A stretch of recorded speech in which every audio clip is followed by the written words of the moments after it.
آنس معین، ایک نوجوان پاکستانی شاعر جس نے محض 27 برس کی عمر میں اپنی جان لے لی۔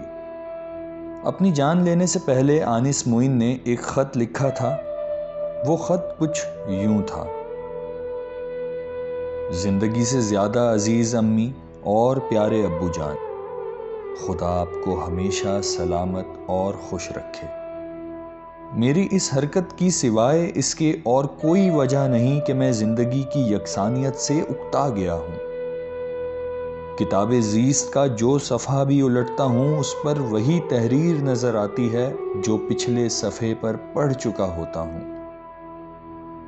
اسی لیے میں نے ڈھیر سارے اوراق چھوڑ کر وہ تحریر پڑھنے کا فیصلہ کیا ہے جو آخری صفحے پر لکھی ہوئی ہے۔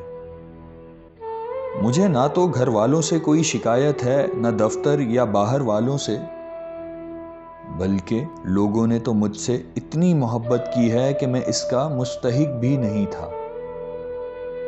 لوگوں نے میرے ساتھ اگر کوئی زیادتی کی بھی ہے یا کسی نے میرا کچھ دینا بھی ہے تو میں وہ معاف کرتا ہوں۔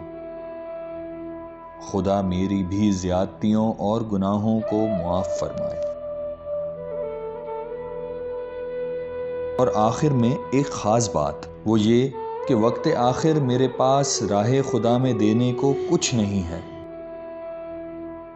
سو میں اپنی آنکھیں آئی بینک کو ڈونیٹ کرتا ہوں۔ میرے بعد یہ آنکھیں کسی مستحق شخص کے لگا دی جائیں تو میری روح کو حقیقی سکون حاصل ہو سکنے کی امید ہے۔ مرنے کے بعد مجھے آپ کی دعاؤں کی پہلے سے زیادہ ضرورت رہے گی۔ البتہ غیر ضروری رسومات پر پیسہ خرچ کرنے کی ضرورت نہیں ہے۔ میں نے کچھ روپے آمنہ کے پاس اسی لیے رکھوا دیے ہیں کہ اس موقع پر کام آ سکیں۔ آپ کا نالائق بیٹا، آنس معین،